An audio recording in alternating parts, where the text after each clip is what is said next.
It is the glory of God to conceal a matter. To search it out is the glory of kings.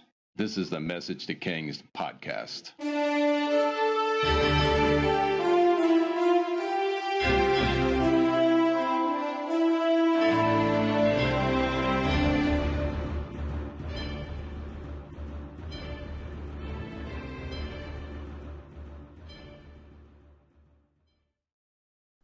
Podcast Special, Decision 975.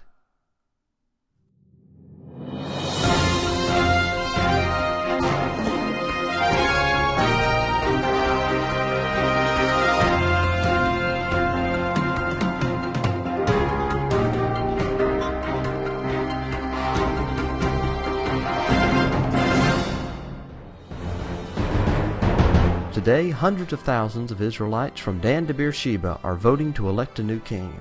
Turnout is high across the country, and we should be getting the first results in shortly. Until then, we'll be showing some of the ads that the campaigns have been running in the final days of this campaign.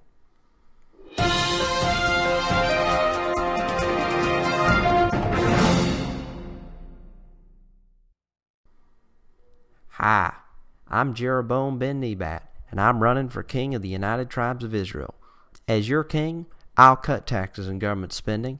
I will end the forced labor for all Israelite citizens and make sure that the central government respects the rights of the tribes and stays within its limits, as mandated by the law of Moses. Remember, the tribes created the monarchy. The monarchy did not create the tribes. I'm Jeroboam ben Nebat, and I approve this message. A great nation deserves a great monarchy. Rehoboam, son of Solomon, head of the house of David, will continue that monarchy. For over 80 years, the house of David has served this great country. When David took office, our nation was in shambles, nearly destroyed by enemies, foreign and domestic. David restored our nation's pride and honor and made us the greatest military power in the world. Under the leadership of Solomon, Israel became the greatest commercial and building empire in the world. Just imagine what we can accomplish working together, building on a great record. We are not a collection of tribes. We are a united people, chosen of God to lead the world. On election day, vote Rehoboam, and vote to make Israel great again. One God, one people, one king. That was a sample of some of the ads being run by both campaigns across the country. Exit polling shows Jeroboam ben Nebat leading in 10 tribes, with Rehoboam leading in just 2, Judah and Benjamin. It should also be noted that Jeroboam's lead is within the margin of error in Gad, Reuben, and Simeon, while Rehoboam's lead is within the margin of error in the tribe of Benjamin. It should also be noted that in Benjamin and Judah, the ballots that will be cast do not have the names of both candidates, but only the name of Rehoboam, with the question being asked, shall Rehoboam ben Solomon be elected king of Israel? If a majority of the electors in the tribe vote yes, then Rehoboam wins. If a majority vote no, then he loses. The same is true in the north, where Jeroboam is on the ballot standing alone in 10 tribes with the same yes or no option. We will take you now to our correspondent in Jabesh Gilead with the first results of this campaign.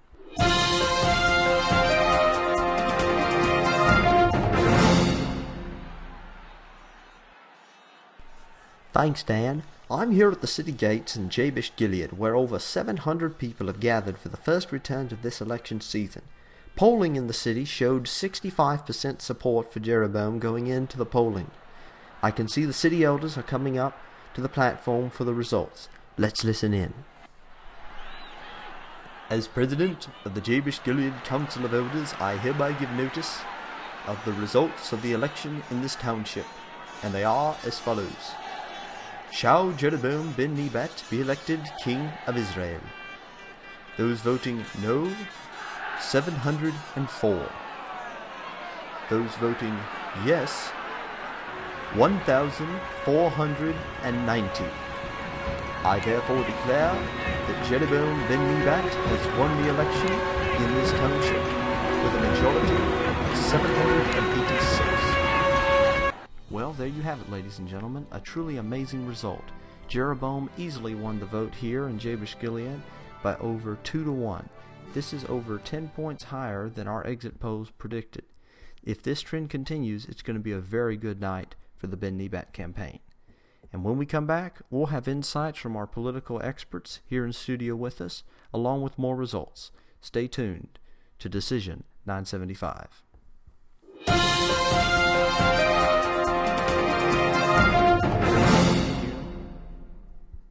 Welcome back to Decision 975. We have the first returns in from Jabesh-Gilead with a truly amazing result for Jeroboam ben Nebat, with 68% of the vote.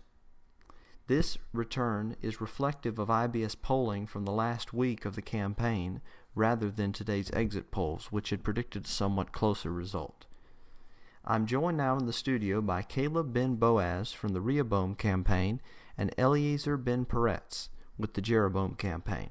Gentlemen, what do you say about these first results? I ask you, Eliezer ben Peretz. Well, Dan, honestly, this is an amazing result for the Ben Nebat campaign, but I'm frankly not surprised at the margin of victory. Oh, why is that? Because the men of Jabesh-Gilead have always preferred a man of the people. They're independently minded frontiersmen who like a man who stands with them and shares their values. Interesting. Caleb, what do you have to say about this result we've seen so far?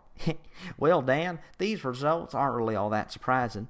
The Jeroboam campaign has spent a great deal of time and shekels in the eastern tribes to foment discontent with misleading advertising and thuggish tactics. Now, you hold on there just a moment.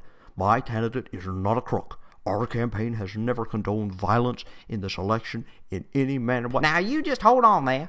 You just hold on. What do you call the stoning of tax collectors? I mean, we all hate taxes, but that is just criminal, despicable, and cruel. And furthermore, Gentlemen, we're going to have to cut this off for a moment. We're going to need to go to a commercial, and when we come back, we'll have more insights as well as election results. Stay with us.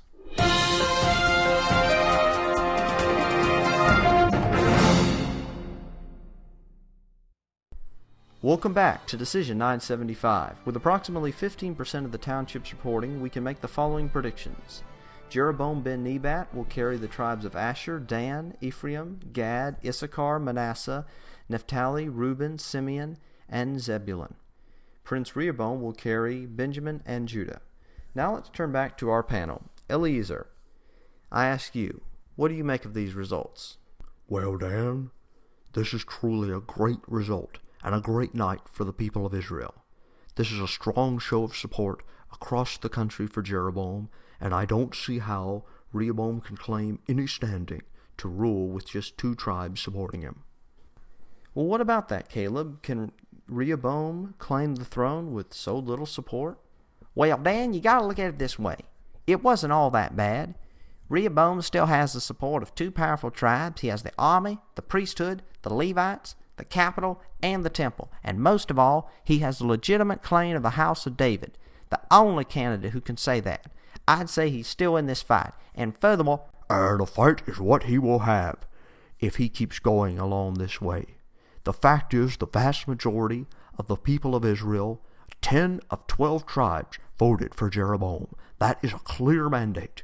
If Rehoboam continues to resist the will of the people, it can only lead to more strife, more bloodshed, and perhaps even a bloody civil war, as with the house of David and the house of Saul. Well, remember, David won that war, if you'll recall. I served under King David, all the way from a humble scribe to deputy minister of records. King David was a great man. King David was a great warrior. Caleb, Rehoboam is no King David. And with that, let's go to a short break, and we will be back in a moment.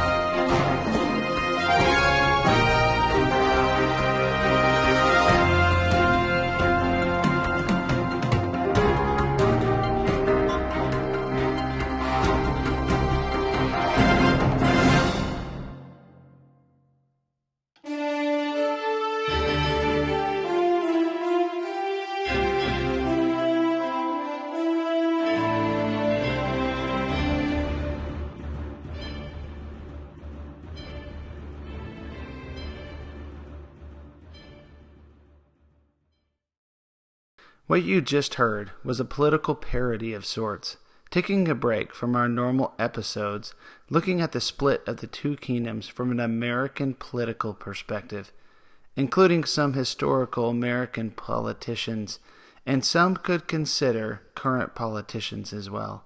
Hope you enjoyed this different perspective of the split of the two kingdoms as much as we did. Special thanks to the very talented Brant Frost, the Georgia State Coordinator for the Ted Cruz campaign, and the producer of the YouTube channel The American Minute by Bill Federer. And if you wonder how we had so many different characters for this episode and so many different voices, Brant was actually the voice for 7 of them. Very nice work, Brant. Thanks again, everyone, for joining us for this episode of Message to Kings.